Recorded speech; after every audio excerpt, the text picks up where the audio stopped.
Hello everyone, this is Saloni Pandey and I welcome you all to Magnet Brains, the only channel where you get complete CBSE courses from kindergarten to class 12th, NTSC, Olympiad, Hindi medium, English medium, सभी state boards के videos, book wise, chapter wise, सभी writers की famous books, आपको सब कुछ मिलता है यहाँ पर और वो भी बिल्कुल फ्री ऑफ कॉस्ट, यानी कि 100% फ्री ऑनलाइन एजुकेशन। यहाँ आपको किसी भी तरीके का कोई भी पेड सब्सक्रिप्शन लेने की जरूरत नहीं है, यानी कि 2 लेक्चर्स लेने के बाद में मैग्नेट ब्रेन्स आपसे ये नहीं कहता कि आपको किसी भी तरीके का पेड सब्सक्रिप्शन लेना है, कोई पेमेंट करना है, क्योंकि सब कुछ है बिल्कुल फ्री, यानी कि फ्री ऑनलाइन एजुकेशन। सो आज के हमारे इस लेक्चर में हम करने जा रहे हैं आपके chapter number 1, that is structural change का फास्ट ट्रैक रिवीजन। सो चैप्टर्स हमने कंप्लीट कर लिए हैं एंड सभी चैप्टर्स को हमने टॉपिक वाइज अच्छे से पढ़ लिया है। कंप्लीट चैप्टर रिवीजन एक बार ऑलरेडी कर चुके हैं, लेकिन इस बार हम करेंगे फास्ट ट्रैक रिवीजन आपके चैप्टर स्ट्रक्चरल चेंज का। और यहाँ पर हम क्या करने वाले हैं,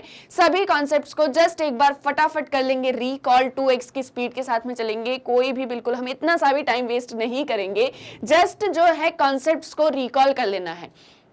आपने क्या सारी चीजें इस चैप्टर में पढ़ी थी, फटाफट सब कुछ रिकॉल कर लेंगे, एग्जांपल्स रिकॉल कर लेंगे। और इससे क्या होगा, ऐसा करने से क्या होगा, फास्ट ट्रैक रिवीजन से सो आपका चैप्टर जो है वो 200% कंप्लीट हो जाएगा आपके एग्जाम पॉइंट ऑफ व्यू से और आपके सभी कंसेप्ट्स रिकॉल भी हो जाएंगे।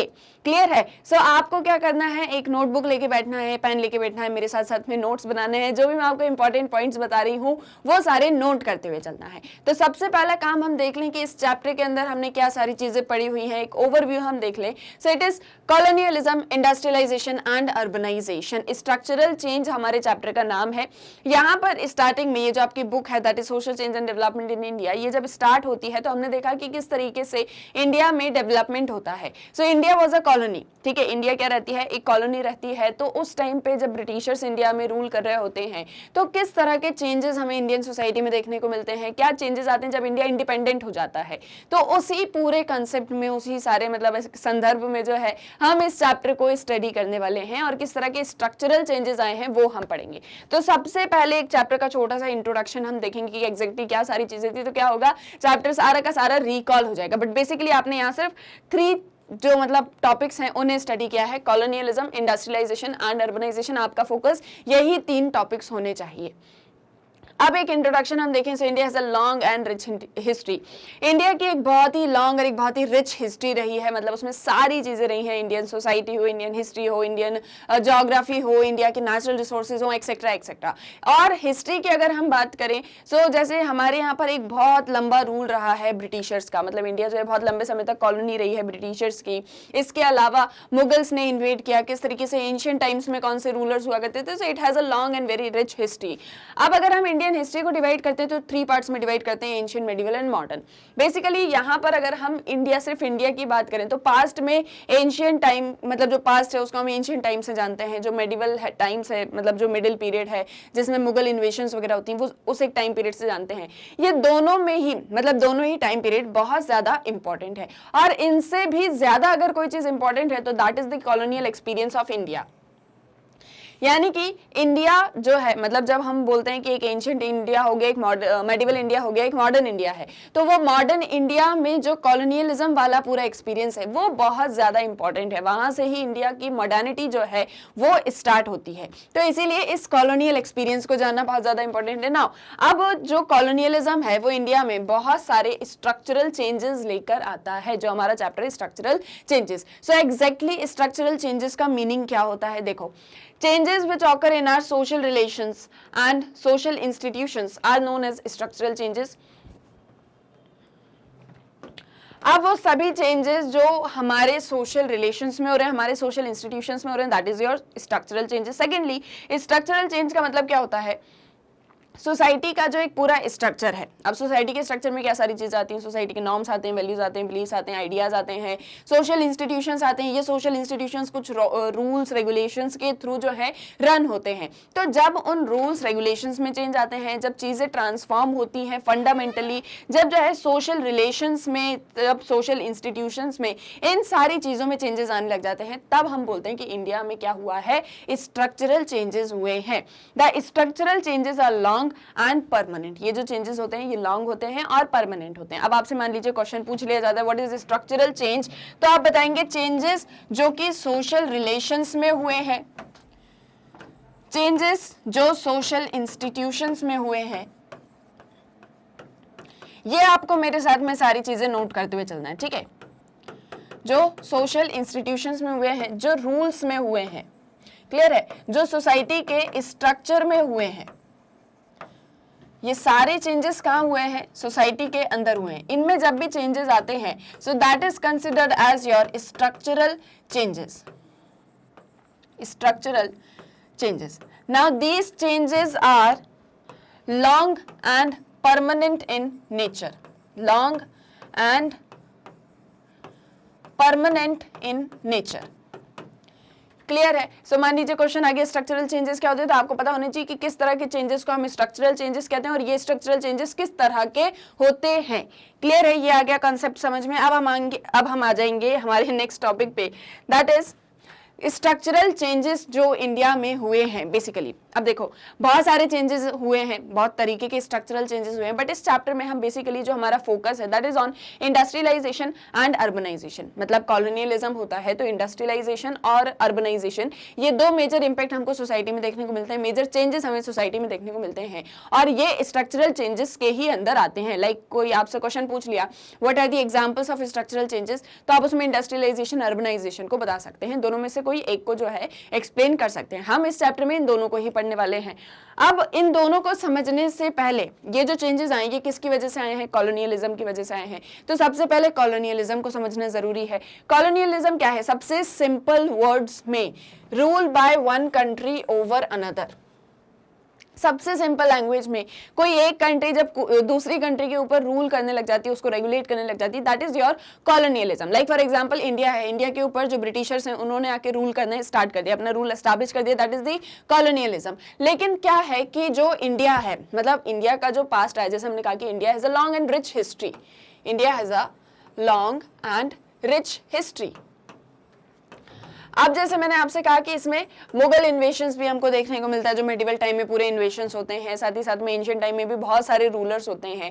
तो ये क्या कर रहे हैं, ये रूल ही तो कर रहे हैं। तो यानी कि इंडिया में बहुत सारे रूलर्स रहे हैं, numerous groups of people at different times पे एंटर करते हैं, अलग अलग समय में अलग अलग ग्रुप्स हैं जो इंडिया में एंटर करते हैं, इंडिया में अपना शासन एस्टैब्लिश कर देते हैं, अपना रूल जो है एस्टैब्लिश कर देते हैं। मतलब India is a very vast country, but क्या होता है कुछ कुछ पार्ट्स में किसी किसी रूलर्स का जो है रूल है, तो क्या वो पूरा कॉलोनियलिज्म होता है, एग्जैक्टली क्या एक सारी चीजें हैं। तो हम क्या करते हैं कि इंडिया में तो मतलब बहुत सारी एनेक्सेशंस हुई हैं जो फॉरेन टेरिटरी ने भी करी है, और जहां पर जो वीक है, वीक के ऊपर जो स्ट्रॉन्गर पीपल हैं वो रूल करने लग जाते हैं। बट इस पूरे एम्पायर बिल्डिंग के प्रोसेस को हम टू पार्ट्स में डिवाइड कर देते हैं। मतलब ये जो कॉलोनियलिज्म है हम इसको टू पार्ट्स में डिवाइड कर देते हैं। एक हो गया हमारा प्री कैपिटलिस्ट टाइम्स, सेकेंड हो गया हमारा capitalist times.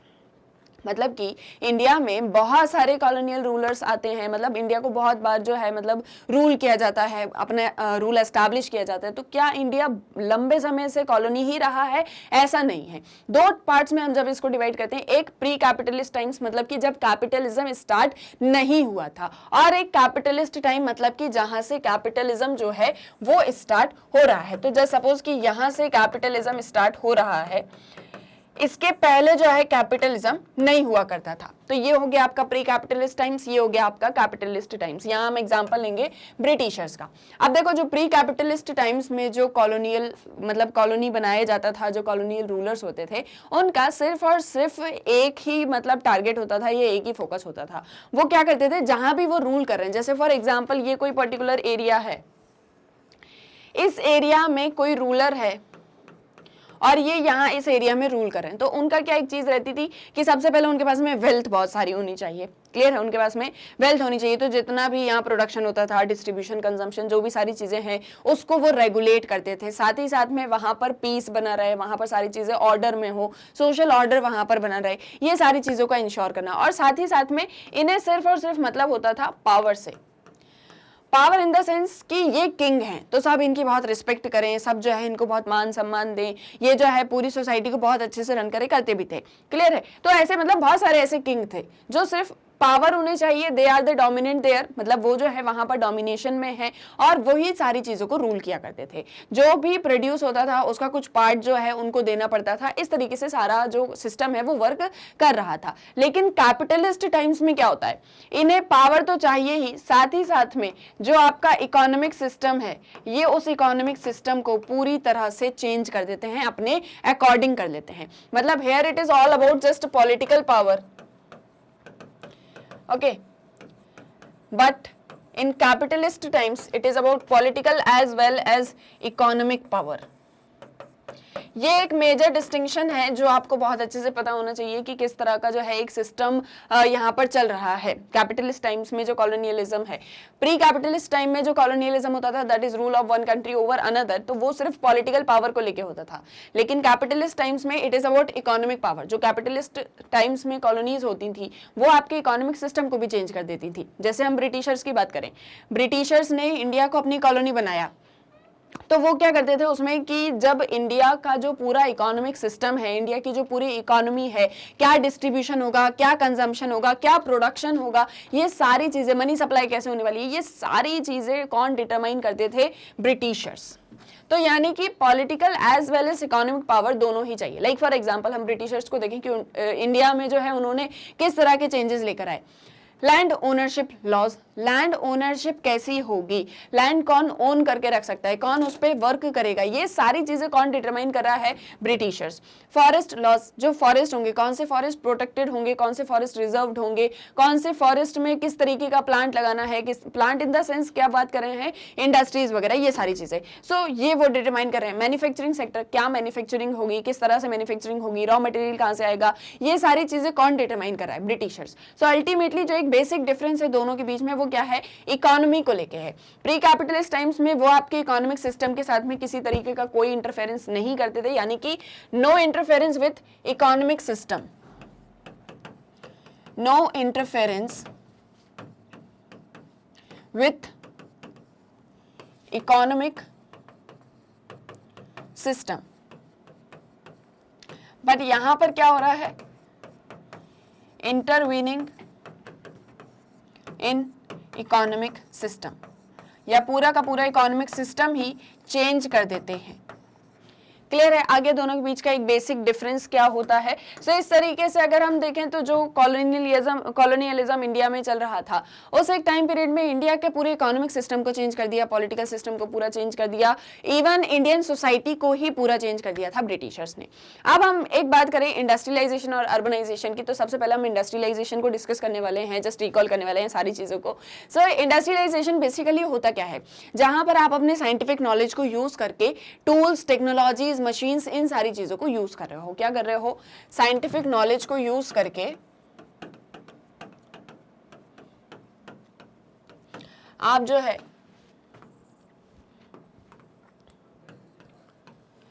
Tools, techniques, machineries, ये सारी चीजें यूज कर रहे हो, इक्विपमेंट्स यूज कर रहे हो। इन शॉर्ट इंडस्ट्रीज जो हैं वो सेटअप हो रही हैं। इंडस्ट्रीज में जो प्रोडक्शन है दैट इज मैकेनाइज्ड प्रोडक्शन।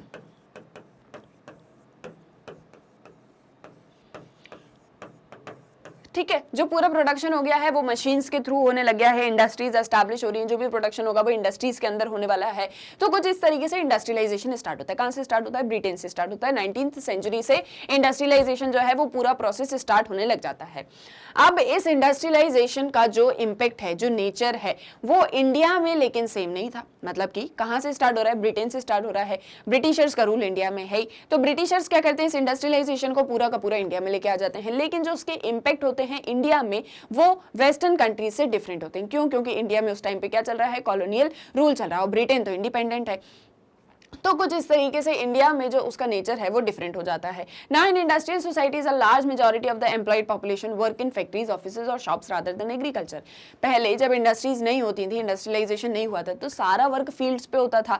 यानी कि आप जो है आपके घर के पास में कोई फील्ड है, एग्रीकल्चरल प्रोडक्शन होता था इन शॉर्ट। लेकिन जैसे जैसे इंडस्ट्रियलाइजेशन तो आया तो वर्क कहाँ पर होने लग गया, ऑफिसेज में, शॉप्स में, ये इंडस्ट्रीज में, फैक्ट्रीज में, कुछ इस तरीके से काम होना स्टार्ट हो जाता है।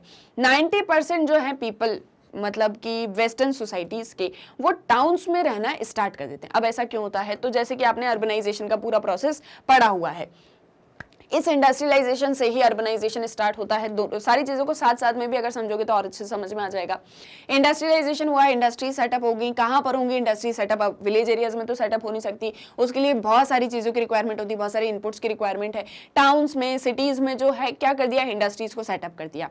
अब जो एग्रीकल्चरल पीपल, मतलब जो रूरल सोसाइटीज में पीपल रह रहे हैं, वो जॉब की सर्च में क्या करते हैं, इन अर्बन एरियाज में आ जाते हैं, टाउन्स में आ जाते हैं, सिटीज में आ जाते हैं, और उन्हें जॉब कहाँ मिल जाती है, इंडस्ट्रीज में, फैक्ट्रीज में। सो वेस्ट में हमने ये देखा कि जब इंडस्ट्रियलाइजेशन होता है तो करीब 90% पीपल जो है वो सिटीज में रहना स्टार्ट कर देते हैं, जहां पर इनको नई नई जॉब मिल जाती है, न्यू न्यू अपॉर्चुनिटीज मिल जाती हैं। 1800 में 20% पॉपुलेशन जो है वो सिर्फ टाउन्स और सिटीज में रहती थी, और मतलब 10,000 इनहेबिटेंट्स, बस इतना। 1900 में ये प्रोपोर्शन 74% हो चुका था। मतलब बहुत तेजी से इंडस्ट्रियलाइजेशन के साथ साथ में अर्बनाइजेशन भी हो रहा था। बट इस इंडस्ट्रियलाइजेशन का इंपैक्ट इंडिया में क्या हुआ, ये तो हमने समझ लिया एक वर्ल्ड पर्सपेक्टिव कि जब इंडस्ट्रियलाइजेशन स्टार्ट होता है तो वो कैसे सोसाइटीज को, कैसे वर्ल्ड को अफेक्ट करता है। बट इंडिया में उसका इंपैक्ट क्या हुआ, तो हमने क्या बताया कि उसका इंपैक्ट इंडिया में बिल्कुल रिवर्स था, उसका बिल्कुल अपोजिट इंपैक्ट था। क्या इंपैक्ट था? इंडिया में हो गया डी इंडस्ट्रियलाइजेशन, पूरे वर्ल्ड में हो रहा है इंडस्ट्रियलाइजेशन, और इंडिया में हो गया डी इंडस्ट्रियलाइजेशन। अब ऐसा क्यों हुआ, इंडिया में डी इंडस्ट्रियलाइजेशन क्यों हुआ? क्योंकि इंडिया की जो विलेज इंडस्ट्रीज हुआ करती थी, इंडिया की जो अपनी इंडिजिनस इंडस्ट्रीज थी, वो इस इंडस्ट्रियलाइजेशन प्रोसेस में पूरी तरह से खत्म हो जाती हैं, एंड हो जाती हैं, बंद हो जाती हैं। मतलब कि क्या होता है, जो ब्रिटिशर्स होते हैं वो वेस्टर्न कंट्रीज से अपने जो भी प्रोडक्ट्स हैं, जो भी उनको जो है प्रोड्यूस करवाना है, उन सारी चीजों के लिए इंडस्ट्री सेटअप करते हैं इंडिया में। और इंडिया की फिर जो इंडस्ट्रीज होती हैं, क्योंकि लोग उनसे कोई चीज खरीद नहीं पाते हैं, और जो मतलब जो फॉरेन कंट्रीज की जो इंडस्ट्रीज होती हैं, जो बाहर से कंट्रीज इंडिया में आके सेटअप होती हैं, उनके जो प्रोडक्ट्स होते हैं वो चीप रेट पर होते हैं। क्यों? क्योंकि जो है वो सारी चीजें, मतलब जो डिमांड है वो उसको फुलफिल कर पा रहे थे। तो कुछ इस तरीके से जो इंडिया की इंडिजिनस इंडस्ट्रीज थी वो पूरी तरीके से बंद हो जाती हैं, वो खत्म हो जाती हैं। ठीक है, तो इस तरीके से डी इंडस्ट्रियलाइजेशन होता है। Secondly, growth of new social groups and new social relationships in society. Society में new relationships, new groups form होना स्टार्ट हो जाते हैं, जो कहाँ रहते हैं, जो टाउन्स में रहते हैं, जो सिटीज में रहते हैं। In short, urban middle class जो है वो इमर्ज होना स्टार्ट हो जाती है। कौन? Urban middle class. इंडिया में ये सारी चीजें पहले बिल्कुल भी नहीं थी, बट ये सारी चीजें किसके थ्रू आ रही हैं? इंडस्ट्रियलाइजेशन के थ्रू।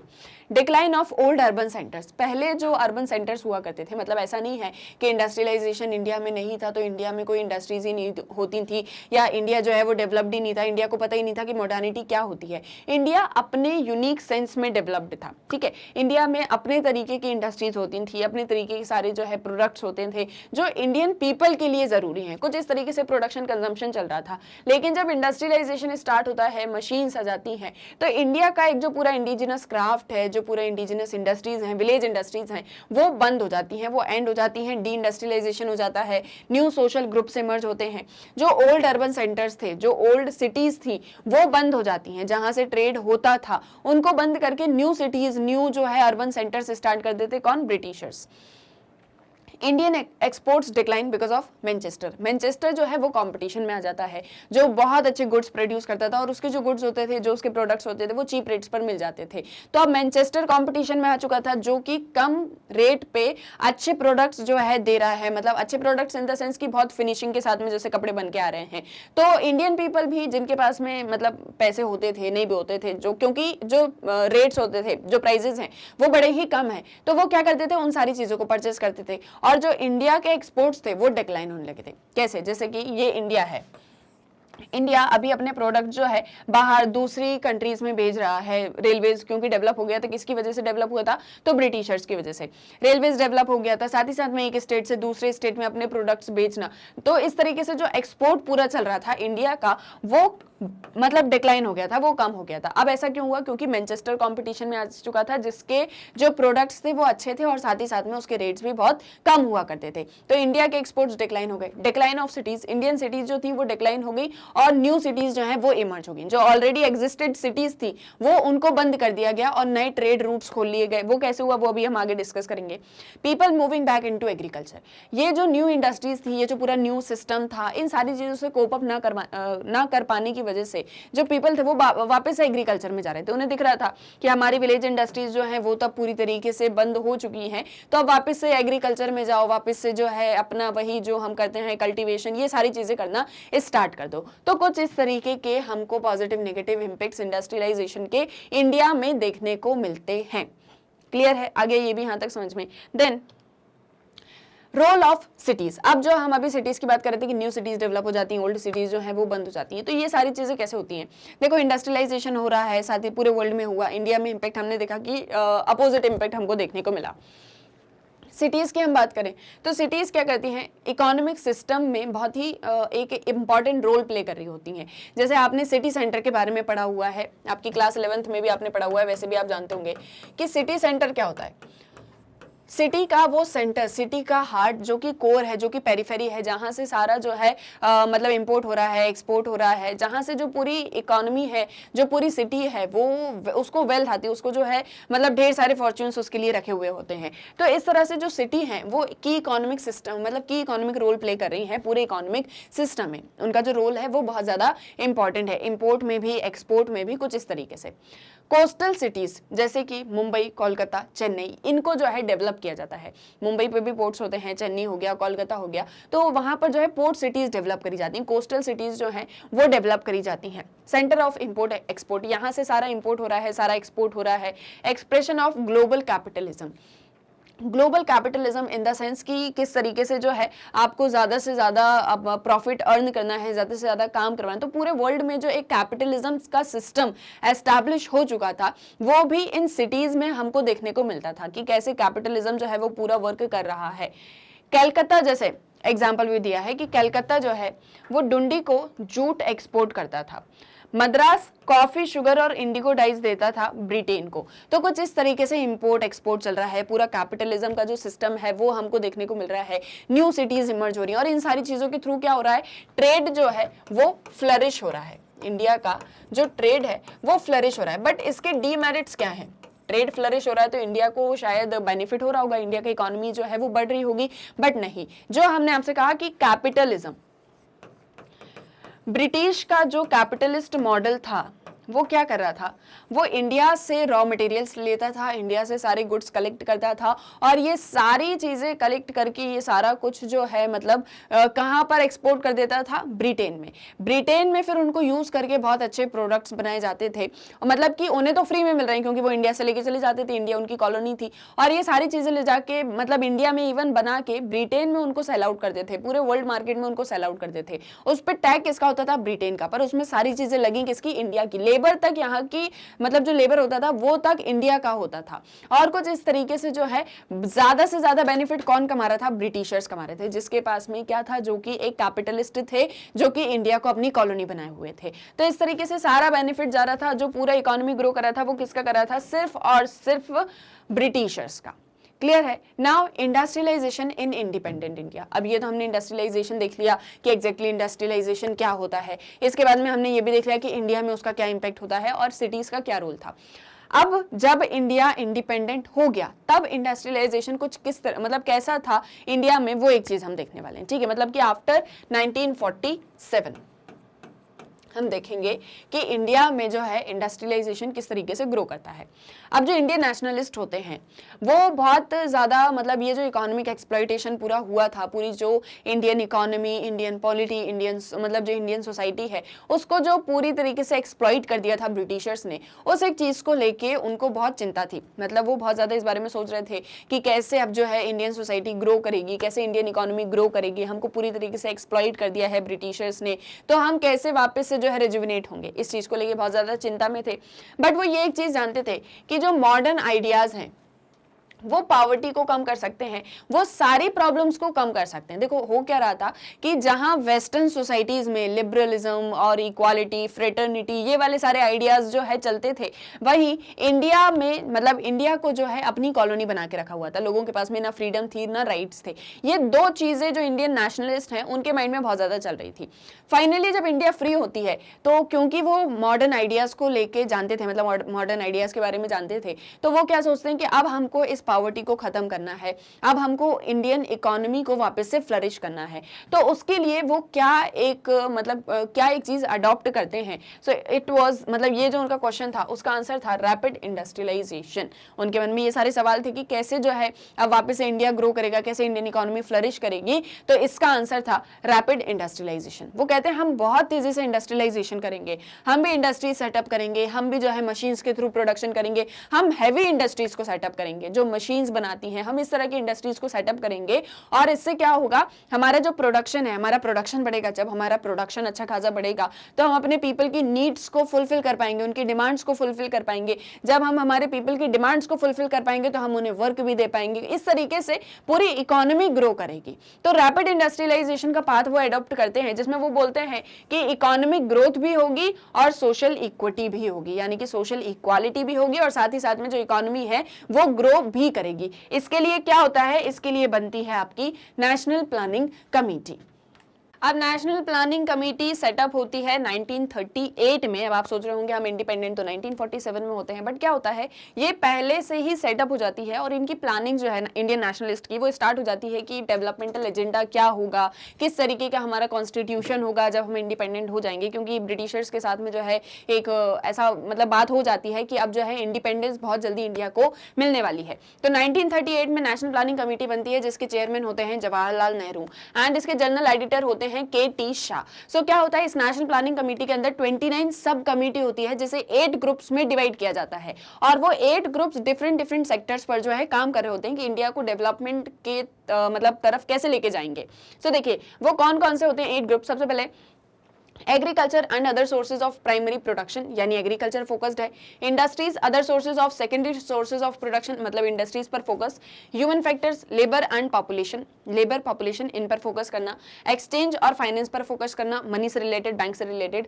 पब्लिक यूटिलिटीज जैसे ट्रांसपोर्ट हो गया, कम्युनिकेशन है, सोशल सर्विसेज है, हेल्थ है, हाउसिंग है, एजुकेशन, टेक्निकल, वुमेन का रोल क्या होगा प्लान्ड इकोनॉमी में। इस तरह डिफरेंट ग्रुप्स जो हैं वो डिफरेंट टॉपिक्स पर स्टार्ट हो जाते हैं अपना पूरा काम करने की, किस तरीके की क्या प्लानिंग होने वाली है, कैसे हम डेवलपमेंट करेंगे, और यहाँ सभी सेक्टर्स को जो है इंक्लूड कर लिया जाता है। फाइनली होता क्या है कि फिर उसके बाद में 5 ईयर प्लान जो है वो स्टार्ट होते हैं। 1950 में प्लानिंग कमीशन सेटअप होती है जिसमें जो सेकंड प्लान होता है वो पूरी तरह से किसी चीज पर फोकस होता है, इंडस्ट्रियलाइजेशन पर। क्लियर है? So this was all about industrialization. अब जो इसका सेकंड टॉपिक है दैट इज अर्बनाइजेशन, कि अर्बनाइजेशन जो है इस तरीके का एक स्ट्रक्चरल चेंज होता है। Urbanization is just a product of industrialization. वही सारा कुछ कि इंडस्ट्री सेटअप हो जाती हैं, इंडस्ट्रीज हैं, फैक्ट्रीज हैं, टाउन्स और सिटीज में जो है सेटअप हो चुकी हैं। यहाँ पर मैकेनाइज्ड प्रोडक्शन हो रहा है, काम करने के लिए लेबर की रिक्वायरमेंट है। और जो रूरल एरियाज में रह रहे हैं, क्योंकि रूरल एरियाज में बहुत सारी अनसर्टेनिटीज होती हैं, लाइक फॉर एग्जाम्पल मान लीजिए एग्रीकल्चर क्रॉप का जो है फेलर हो गया है, प्राइजेस कभी जो है वो डाउन हो गए हैं, तो इस तरीके से एक जो फिक्स्ड इनकम का सोर्स होता है वो उनके पास में नहीं होता है रूरल एरियाज में। सो वो क्या करते हैं, बेसिकली उनको जॉब चाहिए और जो इंडस्ट्रीज हैं उन्हें लेबर चाहिए। तो ये जो रूरल एरियाज से पीपल हैं ये अर्बन एरियाज में आ जाते हैं, जहाँ टाउन्स हैं, सिटीज हैं, जहाँ पर जो है पूरी अर्बन लाइफ है, जहाँ पर इंडस्ट्रीज वगैरह सेटअप हैं, यहाँ पर इन्हें जॉब मिल जाती है। और अल्टीमेटली ये जब प्रोसेस चलता रहता है, ये जब रूरल टू अर्बन माइग्रेशन चलता रहता है, रूरल टू अर्बन एरियाज, ये जो माइग्रेशन है ये कंटिन्यूअसली चलता रहता है और जिसकी वजह से इस पूरे प्रोसेस को ही जो है हम क्या कहते हैं, urbanization, and it is a product of industrialization. अब होता क्या है कि जब ब्रिटिशर्स होते हैं उस टाइम पे जब इंडस्ट्रियलाइजेशन चल रहा होता है और इस एक टाइम पे अर्बनाइजेशन भी बहुत तेजी से हो रहा था, तो कॉलोनियल पीरियड में क्या होता है कि कुछ जो अर्बन सेंटर्स ऑलरेडी सेटअप हो जाते हैं, पहले से ही रहते हैं, मतलब क्योंकि हमारे यहाँ ऑलरेडी एक इंडिजिनस जो है पूरा इंडस्ट्रियल सिस्टम प्रेजेंट था इंडिया में। इंडस्ट्रियलाइजेशन ब्रिटेन का जो है वो बाद में इंडिया में आता है, तो इस तरीके से जो ऑलरेडी सेटअप अर्बन सेंटर्स हैं वो डिक्लाइन हो जाते हैं और न्यू कॉलोनियल सिटीज जो हैं वो इमर्ज हो जाती हैं। कोलकाता इसमें ऐसी पहली सिटी थी जो कि इमर्ज होती है after industrialization and urbanization. Clear है? सो अर्बनाइजेशन का ज्यादा कुछ ऐसा कॉन्सेप्ट नहीं है, it is just all about कि कैसे जो है अर्बनाइजेशन स्टार्ट होता है। अब जो इंडिपेंडेंट इंडिया है उसमें जो अर्बनाइजेशन हो रहा है वो बहुत तेजी से हो रहा है। बहुत तेजी से क्यों हो रहा है? क्योंकि already industrialization at a rapid pace जो है इंडियन नेशनलिस्ट ने अडॉप्ट करके रखा हुआ है। गवर्नमेंट भी इंडस्ट्रीज को बहुत ज्यादा जो है मतलब अपने प्लान एजेंडा में रखती है, प्रायोरिटी पर रखती है। तो इस तरीके से अर्बनाइजेशन भी बहुत तेजी से हो रहा है। Enormous expansion and change of cities change हो रही है, उसमें एक जो सोशल चेंज है वो आ रहा है, वो हमें देखने को मिल रहा है, इकोनॉमिकली, सोशली, पॉलिटिकली एक्सपेंशन हो रहा है सिटीज का। सिटीज जो है वो बढ़ रही हैं, साइज में भी बढ़ रही हैं, एरिया में भी बढ़ रही हैं।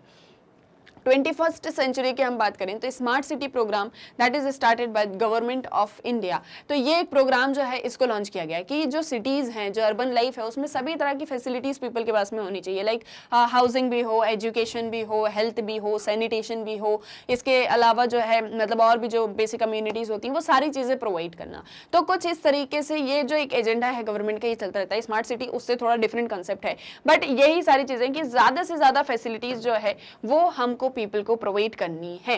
अब इस अर्बनाइजेशन में एक मेजर कंसेप्ट जो हमने इस चैप्टर के अंदर पढ़ा हुआ था वो था एमएसए राव का, sociologist MSA Rao on urban impact. वो ये बोलते हैं ये जो तेजी से अर्बनाइजेशन हो रहा है वो इंडियन विलेजेस को इंपैक्ट कर रहा है। क्लियर है, इंपैक्टेड बाय अर्बन इन्फ्लुएंसेस, यानी कि जो इंडियन विलेजेस हैं वो अर्बनाइजेशन की वजह से बहुत ज्यादा इन्फ्लुएंस हो रहे हैं, ऐसा एमएसए राव कहते हैं। तो इसके लिए वो ये बताते हैं कि वो कौन सी 3 सिचुएशंस हैं जो अर्बन इंपैक्ट कर रही हैं विलेजेस के ऊपर। Now this is one of the very important topic, ये आपके एग्जाम में आ सकता है। तो आपको वो 3 सिचुएशंस पता होनी चाहिए कि कौन सी 3 सिचुएशंस एमएसए राव ने बताई हैं, या फिर ये कहें सोशल एस्पेक्ट्स ऑफ मतलब अर्बनाइजेशन, इस तरह से भी हम बोल सकते हैं। अब क्या है वो सारे एस्पेक्ट्स, इसे हम समझें। सो 3 सिचुएशन में वो एक बताते हैं, migration to cities and overseas towns, villages near industrial town, growth of metropolitan areas. क्या हो रहा है, माइग्रेशन हो रहा है। माइग्रेशन हो रहा है रूरल एरियाज से अर्बन एरियाज में, दैट इज अर्बनाइजेशन। बट इस मतलब ये जो अर्बनाइजेशन हो रहा है, ये जो पूरी अर्बन लाइफ है, ये विलेजेस को इम्पेक्ट कर रही है। विलेजेस से जो पीपल हैं जो in search of job cities में माइग्रेट कर रहे हैं, ओवरसीज टाउन्स में माइग्रेट कर रहे हैं, वहां पर जाके, जैसे फॉर एग्जाम्पल जब सपोज कोई पर्सन है वो विलेज में रहता है, अब उसको मान लो गुजरात की किसी बहुत अच्छी सिटी में, सूरत वगैरह में जो है जॉब मिल गई। पहले वो कहाँ रहता था, गुजरात के किसी गांव में रहता था, विलेज में रहता था। अब उसको सिटी में जो है जॉब मिल गई, वो वहां चला गया, जॉब करने लग गया। अब उसने क्या किया, कुछ समय बाद जब वो वहां पर सेटअप हो गया तो उसने अपनी फैमिली को, मतलब अगर वो मैरिड है तो अपनी वाइफ, अपने चिल्ड्रन को भी वहां पर बुला लिया। तो एक तरीके से जॉइंट फैमिली न्यूक्लियर फैमिली के सिस्टम में आ गई। सेकेंडली एक और चीज होती है, ये यहाँ पर बहुत अच्छा मतलब अर्न करते हैं, इनके पास में इनकम होती है, उसको ये अपने गांव में, अपने घर में भिजवाते भी हैं, मतलब कुछ पैसा अपने घर भी भिजवाते हैं ताकि वहां पर भी जो लाइफ है वो बहुत अच्छे से चलती रहे, और साथ ही साथ में गांव में एजुकेशन, हेल्थ, इन सारी चीजों पर भी इन्वेस्ट करते हैं। ओवरसीज टाउन्स में भी जो है, मतलब ऐसा नहीं है कि सिर्फ ये जो माइग्रेशन हो रहा है ये इंटरनल ही हो रहा है, ये एक्सटर्नल भी है, इंटरनेशनल भी है इवन अपने स्कोप में। तो इस तरीके से ये एक मेजर इंपैक्ट हमको देखने को मिल रहा है। सेकेंड उन्होंने बताया विलेजेस नियर इंडस्ट्रियल टाउन। वो ये बोलते हैं कि ये जो इंडस्ट्रियल टाउन सेटअप हो रहे हैं, ये सारे इंपैक्ट उन्होंने पॉजिटिव सेंस में बताए हैं कि ये जो अब इंडस्ट्रियल टाउन्स एस्टैब्लिश हो जाते हैं, जैसे फॉर एग्जांपल कोई एरिया है, ये कोई एरिया, ये पूरा विलेज एरिया है। आप विलेज एरिया में तो इंडस्ट्री सेटअप नहीं कर सकते, बट इसके आसपास मान लो यहाँ पर कोई इंडस्ट्री सेटअप हो जाती है तो यहाँ पूरी इंडस्ट्रियल टाउनशिप बनना स्टार्ट हो जाती है। क्लियर है। अब जो भी विलेजेस इन इंडस्ट्रियल टाउन्स के पास में होते हैं, पहले अगर नेगेटिव सेंस में हम देखें तो उन्हें बहुत सारी प्रॉब्लम्स फेस करनी पड़ती है। बहुत सारे ऐसे रूरल एरिया से पीपल हैं, जैसे सपोज ये भी कोई रूरल एरिया है, ये भी कोई रूरल एरिया है, ये भी कोई रूरल एरिया है, और ये तो है ही। और ये वाला जो रूरल एरिया है, ये जो विलेज है, इसके पास में ये इंडस्ट्रियल टाउनशिप जो है ये सेटअप हो चुकी है। अब यहाँ से भी पीपल आ रहे हैं जॉब करने, यहाँ से भी आ रहे हैं, यहाँ से भी आ रहे हैं जॉब करने, और यहाँ के पीपल तो ऑलरेडी हैं ही। अब इन्हें रहने के लिए कोई जगह नहीं है तो क्या करते हैं, इसी विलेज में कहीं पे जो है घर वगैरह ले लेते हैं, चाहे रेंट पे ले लें, चाहे अपना खुद का घर बना लें, और इस तरीके से वहाँ रहने स्टार्ट कर देते हैं। तो क्या बढ़ रही है कि जो डेंसिटी है वो बढ़ रही है, पॉपुलेशन डेंसिटी जो है वो थोड़ी सी इंक्रीज हो रही है, और इस वजह से जो सोशल रिलेशनशिप्स होते हैं, गाँव में हमने देखा, विलेजेस में हमने पढ़ा हुआ है कि हाईली पर्सनल रिलेशनशिप्स हमको देखने को मिलते हैं। तो ये जो पर्सनल रिलेशनशिप्स हैं ये भी इन सारी चीजों से अफेक्ट होती हैं, ये एक चीज। दूसरा, जो ये विलेज पूरा एरिया है ये डेवलप होने लग जाता है धीरे धीरे इस इंडस्ट्रियल टाउनशिप के साथ में, यहाँ भी थोड़ी थोड़ी फैसिलिटीज जो है प्रोवाइड होने लग जाती हैं, बट पॉल्यूशन जो है वो भी उन्हें फेस करना पड़ता है। थर्ड है ग्रोथ ऑफ मेट्रोपॉलिटन एरियाज। जैसे कोई सिटी है या कोई सिटी है, हाँ, अब वहां पर इंडस्ट्रीज वगैरह सेटअप हो रही है, ज्यादा से ज्यादा पीपल आ रहे हैं, तो धीरे धीरे वो क्या करता है, ग्रो होने लग जाता है। वो एक सिटी के अंदर मतलब ऐसे बहुत सारी जो है, मतलब एक सिटी है, अब उस एक सिटी के बराबर और भी जो डिफरेंट डिफरेंट सिटीज हैं वो सारी उसके अंदर आ जाती हैं, सारी उसके साथ में मिक्सअप हो जाती हैं और ऐसे एक बहुत बड़ा मेट्रोपॉलिटन एरिया बन जाता है। जब मेट्रोपॉलिटन एरिया बनता है तो बहुत सारे जो विलेजेस होते हैं वो भी उसी के अंडर में आ जाते हैं। जैसे मान लीजिए कोई मेट्रोपॉलिटन एरिया बन रहा है और आसपास में कोई विलेजेस हैं तो वो सारे विलेजेस भी उसी के अंडर में आ जाते हैं। क्लियर है? तो इस तरीके से क्या होता है कि जो विलेजेस हैं उनकी भी ग्रोथ होना स्टार्ट हो जाती है। तो एक इस तरीके से जो है इस डायमेंशन के थ्रू कि किस तरह से विलेजेस इंपैक्ट हो रहे हैं because of this all urbanization, ये एमएसए राव जो है एक्सप्लेन करते हैं।